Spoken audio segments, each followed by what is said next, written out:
State and national parks are precious natural resources, and we at Louisiana Companies in Querbees and Nelson are proud to support this program honoring them. We help people protect what's precious in their lives. Additional funding for this program is provided by the Foundation for Excellence in Louisiana Public Broadcasting.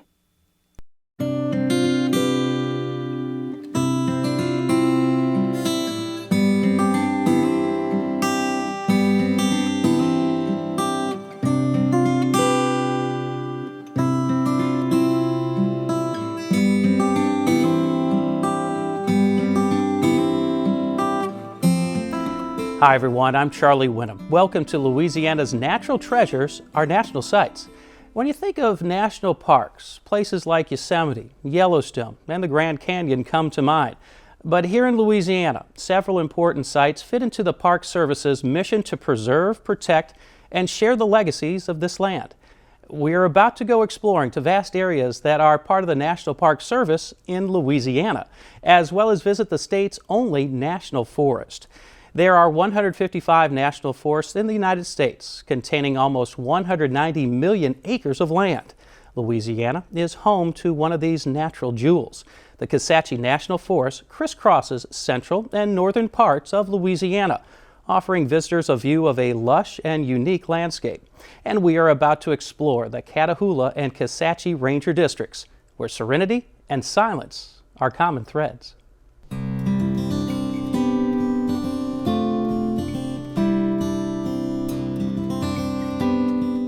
You get back in here and you cannot hear traffic. You can hear no noise except the wind and the animals and your own thoughts. And a lot of people like that. It's quite enjoyable. Michael Dawson is the ranger for the Kisatchie district of the Kisatchie National Forest. Located just southwest of Natchitoches, the area is a 100,000-acre sanctuary. When people come to the Kisatchie Ranger District, they know they're in a forest. You can see it, you can smell it, you can even hear the wind blowing in the longleaf pines even today. There's a certain sound that it makes. The Kisatchie District is one of 5 ranger districts in the Kisatchie National Forest. The entire forest covers 600,000 acres and spans 7 central and north Louisiana parishes. While the towering pines are what strike you most about Kisatchie, the area did not always look this way. In fact, were it not for the efforts of a teacher from Riedheimer, the forest may not exist today. Carolyn Dorman, or Miss Carey she was referred to, she was kind of like the mother of the Kisatchie in a way. An accomplished naturalist, Dorman taught in the community of Kisatchie. In 1921, she was employed by the U.S. Forest Service in its Public Relations Department. And about that era, she could see the area around her being cut over, not being reforested. She met with the congressional delegation and was able to help to enact legislation that was able to acquire the lands. The federal government moved in and began buying up area lands that had been severely overcut and oftentimes abandoned. By 1933, members of the Civilian Conservation Corps, also known as the Tree Army, began planting the forest back. And that's why today when you look at Kisatchie, you see the wonderful stands of longleaf pine, loblolly pine, hardwoods that are here. Those are all began with those early efforts to restore the land and replant the trees. After the Civilian Conservation Corps was here, the U.S. Forest Service continued the planting, and we planted literally millions of seedlings. And today we see this wonderful, thriving forest. The Fire Service continues its commitment to nurturing longleaf pines, a native species. While the trees require much TLC, including prescribed burning to protect their environment, the efforts reap big rewards for both scenery and wildlife. One of the most wonderful things about Kisatchie National Forest is that it is home to the endangered red-cockaded woodpecker. We have these beautiful longleaf pine, grass prairies, and these are the places that the woodpecker really enjoys living, and that's why we have so many. The Kisatchie District's Longleaf Vista Recreation Area offers panoramic views of the pines, plus the unique terrain of the Kisatchie Hills. With its deep ravines and many mesas, this wilderness area resembles something you would find out west. Even though this is part of Louisiana, it's not typical of coastal plains. You have the sandstone outcrops, and you have these hills that are kind of strung together, and I've heard people call it the Little Grand Canyon. Visitors can explore the Kisatchie District on over 50 miles of hiking and horse trails, a 36-mile ATV trail, or the Longleaf Trail National Scenic Byway. If camping is in your plans, pitch a tent along the banks of the Kisatchie Bayou, a designated state natural and scenic stream. Here, steep bluffs meet white sandy beaches, and the sound of gentle rapids provides a peaceful setting for a weekend escape to the woods. It's a place to go that when you come back, you know you've been to a forest and you've been refreshed, and you're ready to go into work Monday with a different attitude. Just north of Pineville at the Catahoula Ranger District, anglers will find much to choose from at the Stewart Lake Complex. We have stockcat, bass, sun perch, and it's pretty good fishing. Most of the time you get some pretty large catfish and sun perch coming out of there. But the 5-acre lake offers more than just a good catch. And what this place represents is a place of solitude and tranquility. In a hot day, in the middle of the day, you can come over here and cool off and swim. If you want to have a little picnic, you can have a little picnic. It's just a wonderful place. Stewart Lake was originally created as an irrigation reservoir for the Stewart Seed Nursery, constructed by the Civilian Conservation Corps in the 30s.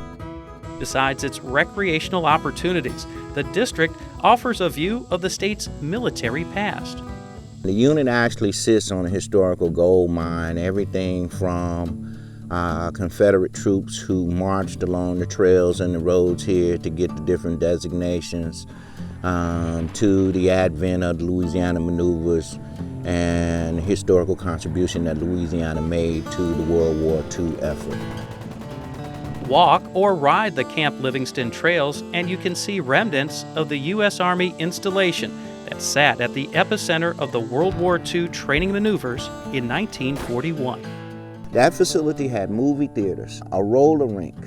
It was a city within a city, and at a maximum at any given time, 42,000 enlisted soldiers there. And that's not counting the infrastructure that was needed in terms of the civilian population to support the facility.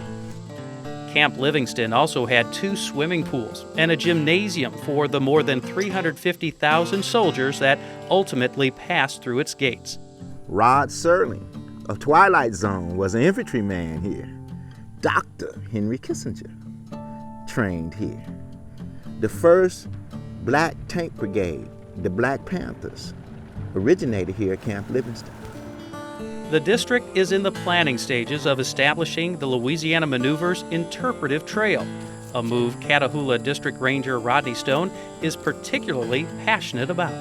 The forest is really moving towards interpreting and really demonstrating the significant contribution that Louisiana provided to the World War II effort.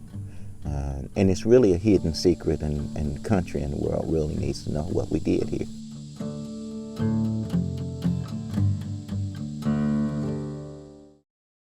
Among the 5 ranger districts that comprise Kisatchie National Forest, there are more than 40 developed recreational sites. Both the Kisatchie and Catahoula districts have national wildlife management preserves that offer watchable and huntable wildlife. We next travel north to the Cane River country. The Cane River Creole National Historical Park includes 2 Louisiana plantation sites whose history goes back more than 200 years ago to the early settlers of the area. These plantation homes survived the Civil War and reached the peak of their production when cotton was king.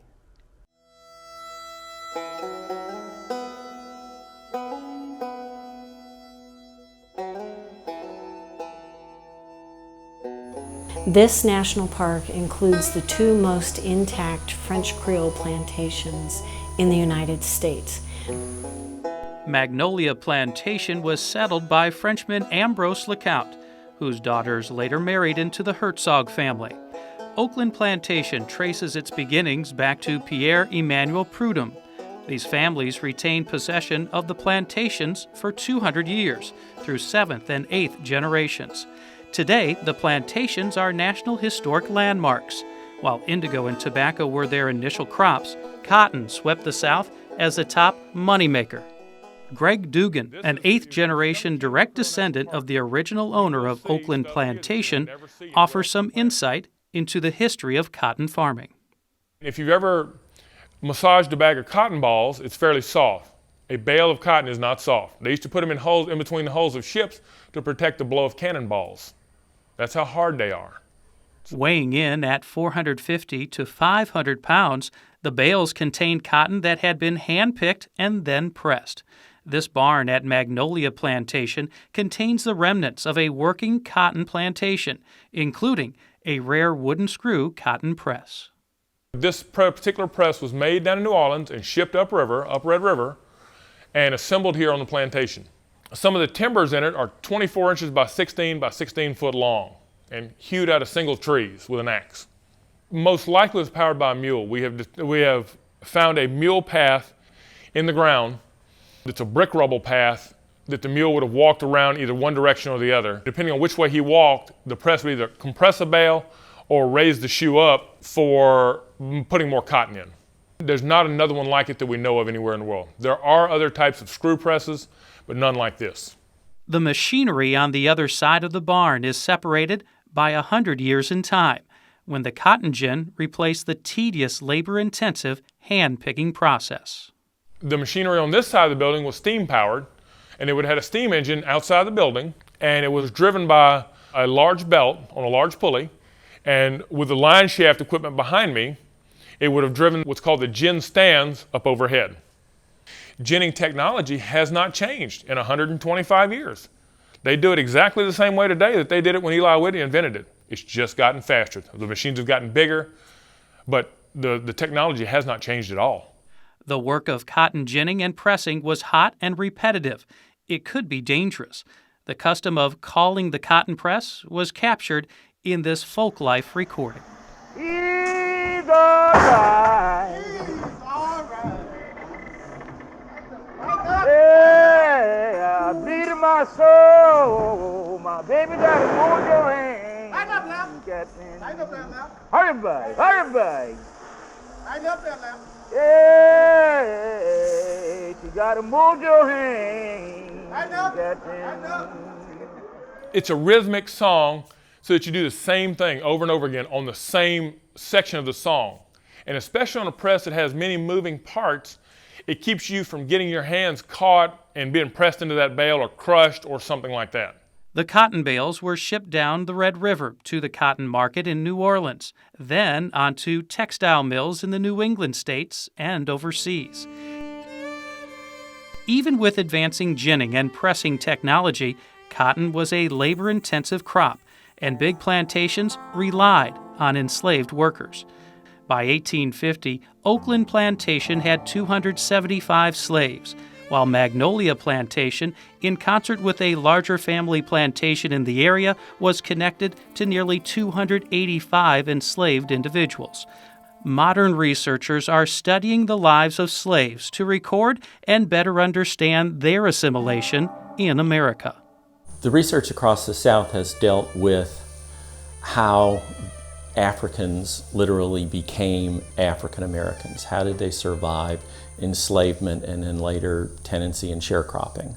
Among the historic structures at Magnolia Plantation are 8 brick cabins, all that remains of the original slave dwellings. Brick was an uncommon material for slave quarters. Each of these buildings contained 2 rooms and a central chimney. We're sitting right now in one of the quarters at Magnolia Plantation, and this would have been occupied for about 20 years by enslaved people, but then occupied after emancipation by sharecroppers and tenant farmers. And oftentimes these were the same families, the families who had been here from the start of this plantation in the late 1700s, all the way up through the 1950s, 60s, and in one of the buildings, even the 1970s. History tends to be written from the owner's perspective, and we get very little about how the enslaved lived, or the tenants, and in this case, day laborers lived. The archaeological excavation of the slave cabins at Magnolia Plantation have turned up some ritual deposits and items that seem to indicate a cultural blending between European Catholic traditions and African spiritual heritage. The small gold miraculous medal was found right at the edge, the western edge of this door. It's been altered in a way that makes the Virgin Mary into what we believe is either a voodoo goddess or perhaps even a West African deity. What's kind of neat about it is if it's about half an inch. If you were wearing it on your neck and just walking through a crowd, most people would see miraculous metal. They would not see what you've done to it. A second archaeological excavation site focuses on the blacksmith's shop. The blacksmith was probably the most important skilled artisan on the plantation. In the very earliest days, they were responsible for making all of the hardware to build the houses. They would make the nails, they would make the hinges, the latches, everything for the buildings that was needed, as well as making farm equipment, repairing it, keeping it maintained, sharpening blades, whatever needed to be done. In an isolated area such as this, they could not always go out and purchase new equipment. They had to make do with what they had. This story from the Prudhomme family illustrates the skill of their blacksmith. They were preparing to dig a water well using axes and shovels, but a visiting French engineer suggested drilling for water instead. The engineer sketched out some tool designs, and the blacksmith, just by looking at them, constructed a set of drilling tools that were made to order.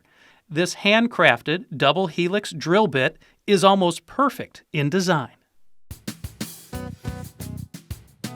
Although the park was established by Congress in 1994, the extensive work in restoring the 67 historic structures on the plantations began a few years later.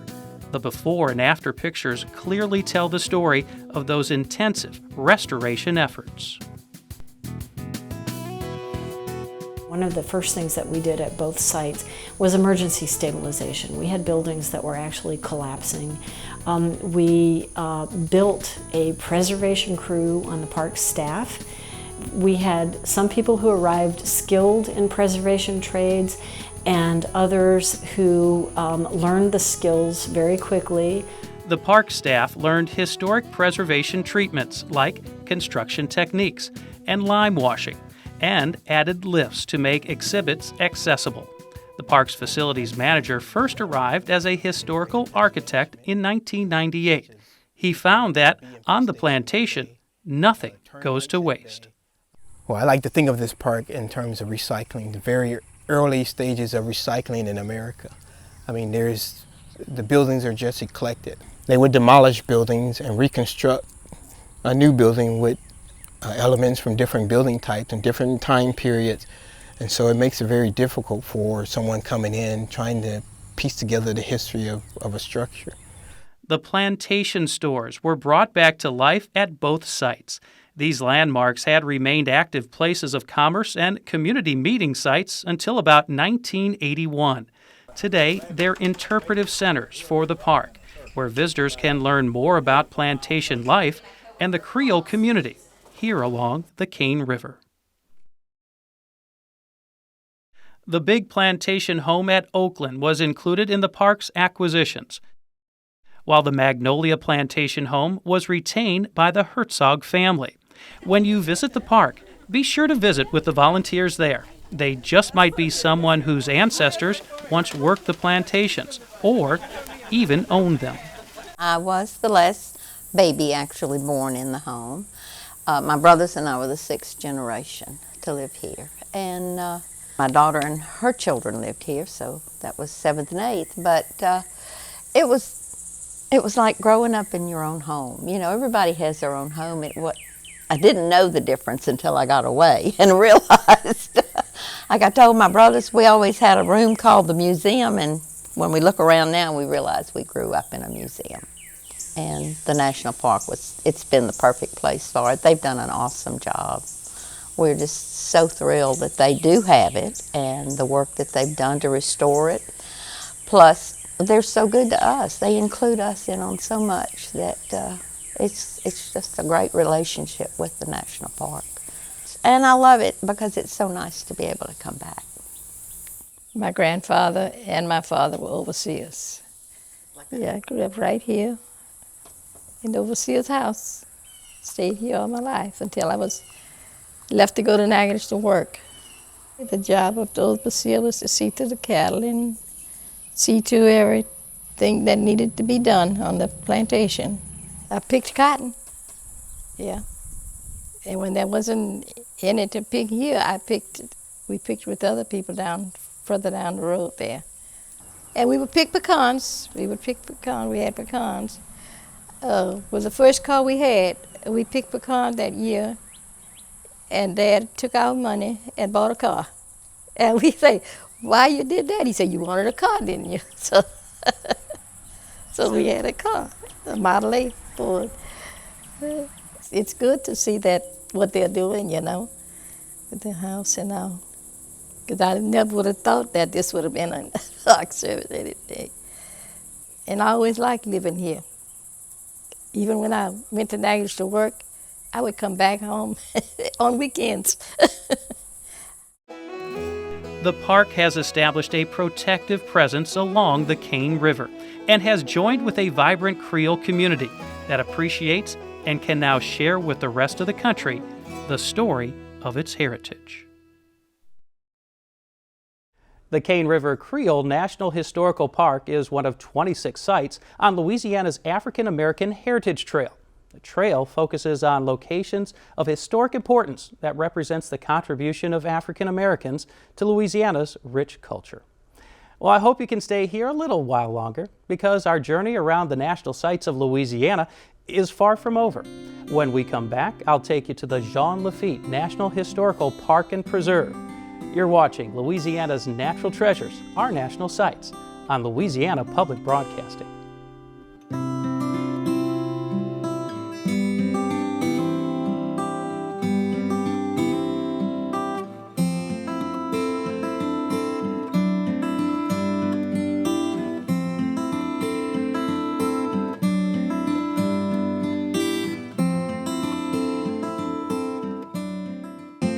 Welcome back to Louisiana's Natural Treasures, our national sites. I'm your host, Charlie Winham.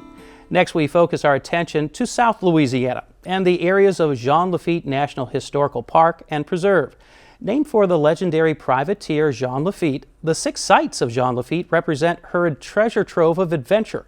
Join us as we explore the environmental charms and the traces of cultures that enjoyed the spoils of the area.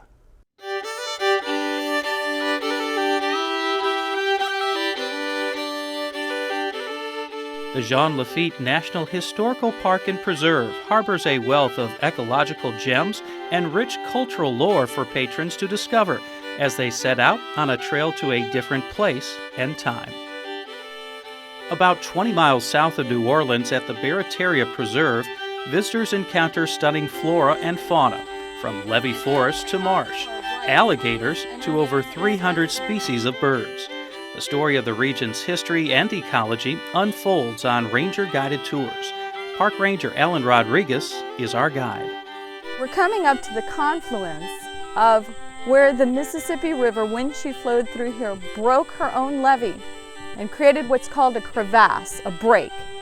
And when she did that, she created this bayou called Bayou Coquille, Bayou of the Shells.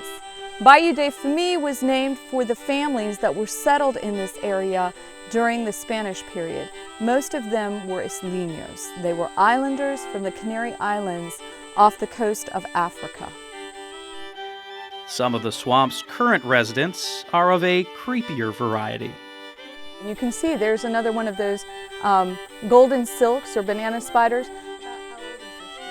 This tree is about 300 years. All the trees in this region have dated to about 300 years. Now we're going to see one of the oldest cypress trees here in the preserve.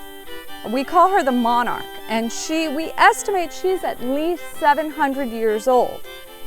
The reason why she wasn't removed when the rest of the big trees in this area were is because she splits. About 6 feet from the base, she actually splits in two, and that made her useless for lumber. So she was lucky enough to remain. Human habitation and industry are not the only perils confronted by this ecosystem.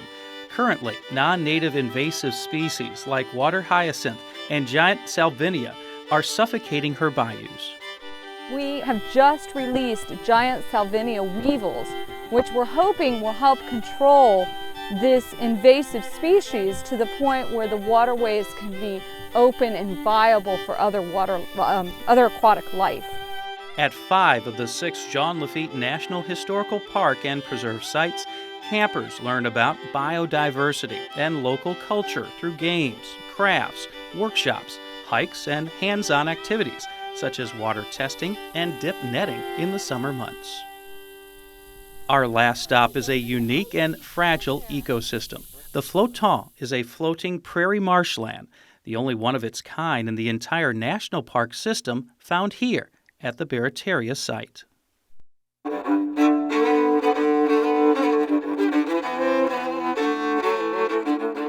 The Acadians, like many people who settled here in South Louisiana, had a major impact on the environment, and the environment equally had a major impact on their culture. Entire areas that were once enclaves of Acadian settlements are now being lost, and you're losing a way of life, you're losing a language, a culture, music. All of that is entailed in that land loss. I was born and raised in Lafitte, which is about 8 miles from here. I spoke French from the time I was growing up till 6.5 years old. And then after that, when I went to school, I got my knuckles rapped many a time by the teacher because I couldn't talk English. So now they're paying people from Canada and France and so forth to teach French in the schools, which they tried to beat out of us when we were growing up. Much has changed in Hamlin Landry's 84 years, but the Wetlands Acadian Cultural Center in Thibodaux is dedicated to preserving and shedding light on the fading cultures of this region. I usually talk to some of the people who come from France, Canada, and other French-speaking parts of the world. I'm the semi-official French interpreter around here. I have been for the last 11 years. Home to a museum featuring Acadian history and culture, the 200-seat Thibodaux Playhouse, and the Parish Library. The center's other claim to fame is the Delta Music Jam, an open mic jam session every Monday night. We had unique music styles that grew up here that were nowhere else in the world at the time. Jazz, blues, Cajun, Zydeco, country music came on the scene. So we've had a real mixture of musical styles, and our music roots run very, very deep here. Traditions carried through time by the Bayou and its people. We work very hard to preserve that knowledge and way of life. We offer classes given by local artisans and things like boat building so that you can build pirogues to go back on these wonderful waterways. They wanted me to go out, but I just don't like to swim anymore. At my age, it's especially with clothes on and everything, I didn't know what was going to happen with it. But the 2 young rangers and their girlfriends went out in here, and one of the little rangers told me that they had about 2 inches in a glass of water had seeped in, and then after that it quit. So evidently I did a pretty good job of putting it together. You can also explore the region through art and learn painting techniques from artists like Dolores Lejeune. I'm from Lockport, and I've been exhibiting here through the months of May, June, and July. And it's called the Cajun Bayou, Louisiana exhibit. Through my paintings, you can take a tour of the bayou. We offer a myriad of programming to allow visitors to connect with this very special and unique place. We offer boat tours down Bayou Lafitte that travel both to the E.D. White historic site and to Midwood Plantation, so that they can get a taste of kind of a different way of life. The Barataria Preserve acts as an island for the biodiversity of the amazingly rich, dynamic system of the Delta region of the Mississippi River. The museums that are in Jean Lafitte National Historical Park and Preserve themselves act as miniature islands of culture that are disappearing as we watch both of these amazing things disappear. We are the stopgap to help preserve them and keep them for future generations to enjoy and learn about.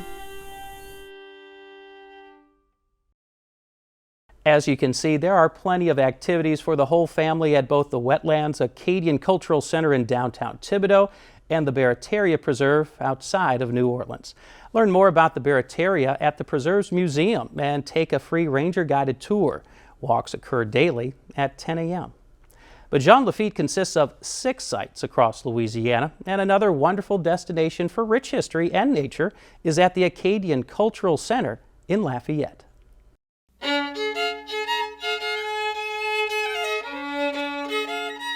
Located in the heart of Acadiana, the Jean Lafitte Acadian Cultural Center provides travelers a good start in their journey into South Louisiana's Cajun country. What we're doing here is we're interpreting culture, which is still living and breathing. It's a wonderful area to be able to bring in all of the groups of people that made this area what it is today. But specifically, we start out with providing that history of the Acadian people. With over 3,000 square feet of exhibit displays and artifacts, visitors can share in the experience of the customs and stories of the 3,000 Acadians exiled from Nova Scotia, Canada, who came to Louisiana seeking refuge in the late 17 and early 1800s. There was approximately 10,000 Acadians that were expelled. Less than half survived this journey. We're talking a 30-year migration. The majority of these new French-speaking immigrants settled in Louisiana's prairie and bayou country, where they hunted, fished, trapped, and raised rice and cattle. Stories and images that recount the memories of the Acadians and their neighbors help us understand the challenges of their world and our shared heritage.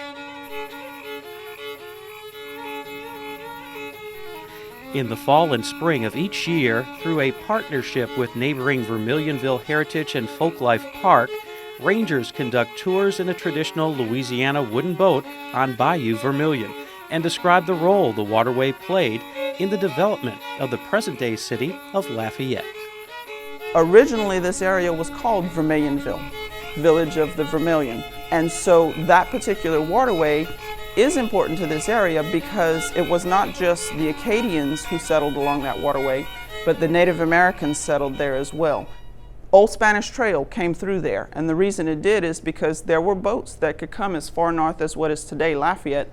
You could trade and put goods on a boat that could go all the way to the market at New Orleans. That was a huge thing at a time when there were no cars. It was very difficult. Horse and buggy ride took days. This particular area was important because it was a hub, even at its time, for the people of this area. For the many descendants of these early Louisianians who call this area home, and for the thousands of visitors who travel to the hub city, lectures, demonstrations, music, and a wide range of children's activities serve as reminders of the region's diverse cultural heritage. We do workshops for Boy Scouts and Girl Scouts that are not just natural workshops, but that are also cultural workshops. We do curriculum-based education programming for schools. Right now, we're doing cultural camps. We host 4 cultural camps during the summertime. They're week-long day camps. The theme behind each camp is the culture and ecology of South Louisiana.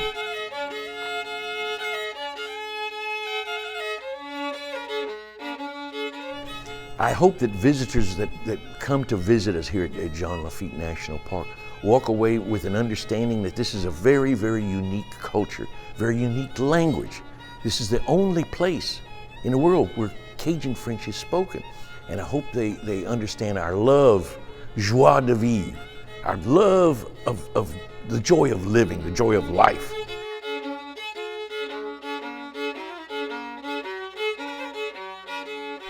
I hope that the visitor walks away, one, having made some type of connection to the resource here.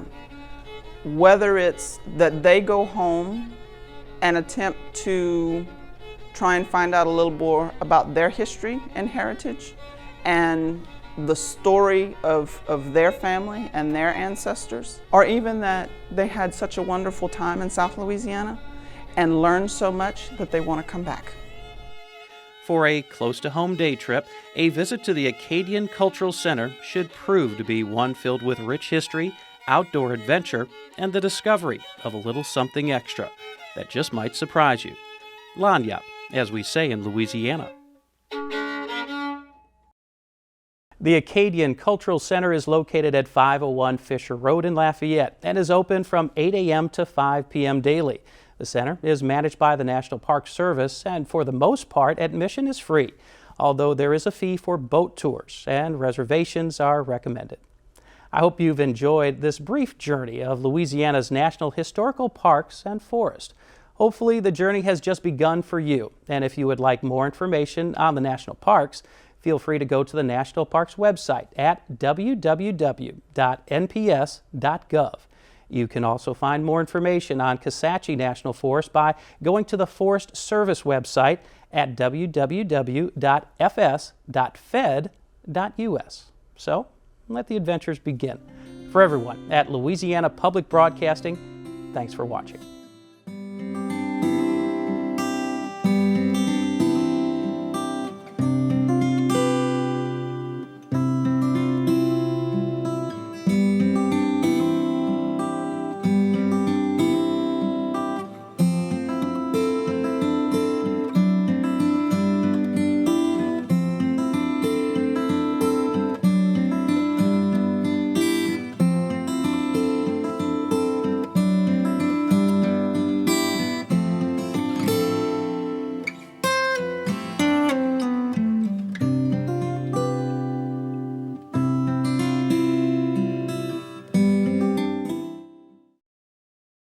State and national parks are precious natural resources, and we at Louisiana Companies in Querbies and Nelson are proud to support this program honoring them.